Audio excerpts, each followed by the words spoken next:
वासिफ अली वासिफ फरमाते हैं कि फर्ज करो आपका दिल अंदर से टूटा हुआ हो, एतमाद टूट जाए तो फिर भी बदआतमादी ना फैलाना ताकि दूसरे के ईमान में खलल ना आ जाए। अपनी बदी की हालत को दूसरों पर आश्कार ना करो ताकि उनके शीशे न टूट जाए। एक बच्चा अगर इबादत कर रहा है और वो समझता है कि ये नेकी है और आप ये जानते हैं कि जब आपने ये काम किया था तो कोई फायदा ना हुआ था, तो बच्चे को ये ना कहो कि इससे कोई फायदा ना होगा, इसलिए कि शायद आपके नाकाम होने की और भी वजूहात हों।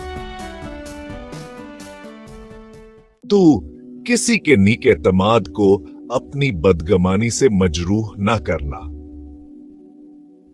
किसी आदमी का एतमाद ना टूटने देना। अगर किसी वजह से अमल ना हो सका तो अब गिरफ्त हो सकती है, लिहाजा आप एतमाद की नीकी तो करें।